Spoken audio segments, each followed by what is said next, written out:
What are your thoughts about the modern world of dating, especially for young guys? Do you think about this much? There's a lot of advice out there for young dudes with regards to dating, especially to do with gym videos, approaching girls in the gym and the lack thereof, and the challenges of guys approaching and so on and so forth. What's your conception on this? I mean, I guess with modern dating, like the internet has obviously played like a massive role, like the whole dating apps, that being a situation. I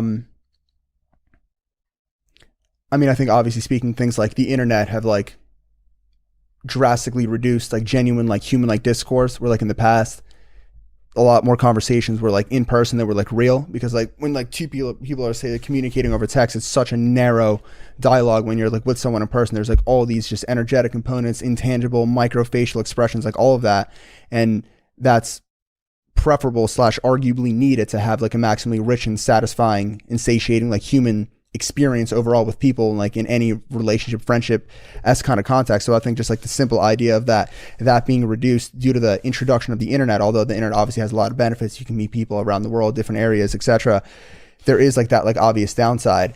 And with that being said, there would be like an isolation component as well to, you know, socializing with real people less, and then living in your own head, and then communicating and just meeting and talking to people on like dating apps and stuff. And then you could just start downloading and integrating certain just like toxic ideologies on male female intersexual dynamics that could have some tidbits of truth, but without contrasting it and integrating it with your own like real experience, because you have none, because you're just isolated and extracting ideologies online. That could be just a massive detriment to your dating life, I suppose. Bang. Dude, I've been harping on about this for so long. I did an interview for the redone Substack of what used to be Ideas Sleep Furiously, and they've changed the name and I can't remember what it is. And we did a little interview, and they talked about why is it that men seem to be struggling with the advice that they get online. And remember, for the girls that are listening, you need the advice that men get online to be good, because you are the one that's going to have to put up with these fucking men, right? So my point was, if you're chronically online and most of your experiences around male to female interactions have been mediated through the internet, what are the kinds of stories that are the ones that go the most viral online? They're the most egregious. They're the one where some terrible catastrophe happens and the guy comes home and loses his house and his left foot, and she takes his like all of his hairline in the divorce, and that's the story that's going to go viral.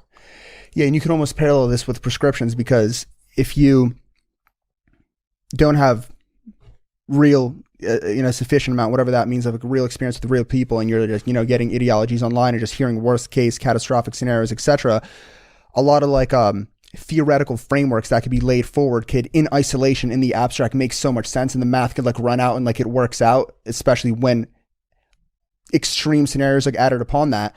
And then when it comes to like dating advice, just like what you should say to approach and this is that, like the more prescriptions like you add on, it just becomes just like such a disaster. But then people can think, oh, but how do I do this whole thing if I don't have any like prescriptions or like know what to say or how to go about it, right?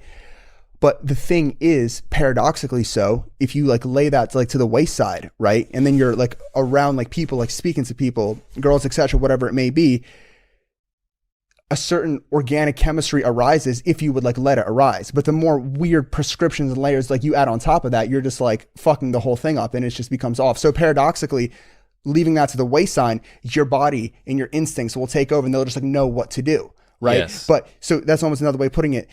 The advent and introduction of the internet, dating apps, etc., has suppressed the natural organic instinct in favor of just weird, toxic, arguably toxic, like programming with, how to go about things. And that just creates just a GMO inorganic disaster.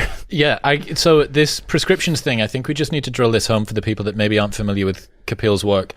The point is, if you don't have any real world experience, the only place that you're going to get any tactics from are things that have been told to you that you've never actually come up with in the real world.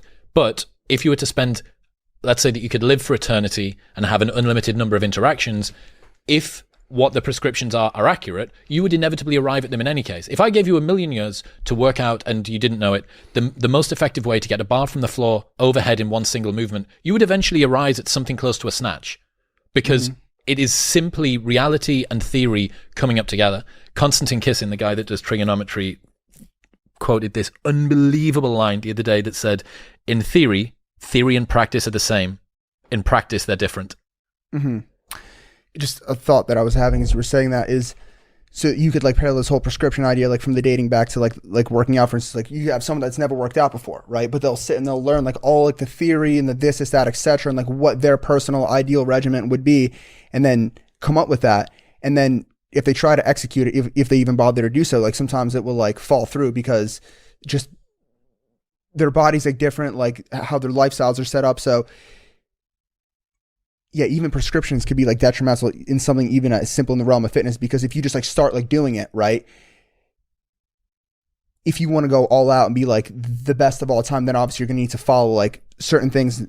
But the problem I have with the problem I have generally with Kapil's, and I had this problem when I spoke to Kapil on the show. The issue I have with Kapil's no prescriptions point is that unlimited degrees of freedom allow people to find things through experience. However, you need guidelines and guardrails. Why are we talking about this crisis of masculinity where guys are lost and alone? It's because everything has been blown open. If everything is masculinity, then nothing is masculinity, right? And you go, okay, from first principles, please work out how you are supposed to show up in the world. And you go, dude, that's really, really hard. And you want me to do that for diet and my role in society and the way that I should make money and the way I should interact with my friends and the way that I should get a girlfriend and the way that I should become a father. Like, it's fucking exhausting. The best way that I've found for this, and this is where I diverge from Kapil's work, the best way that I've found from this is that in the beginning of anything, you need instruction because you have no experience to rely on. You don't want to become dogmatic about the instruction, but you do need to take it. So you explore at the start and then you exploit over time. Do lots of different things, find out what works for you, and then over time, once you have learned the rules, you can break the rules. But breaking the rules before you learn the rules is just not playing the game. Yeah, no, I agree with that. I did such a poor job of expressing what I wanted to with that parallel with prescriptions with the working out. But yeah, I mean, obviously if you're getting like into fitness, like you're going to follow like some like vague program in general. I think the idea that I was like trying to get at is you're better off like taking a random workout program, whatever it may be, just going out, doing it, seeing how you respond to it, just seeing how much you like working out in general. Maybe you don't want to be a heavyweight bodybuilder. Maybe you just want to work out a few times a week and get in shape, and that'll like satisfy you, but you won't know that unless you actually try.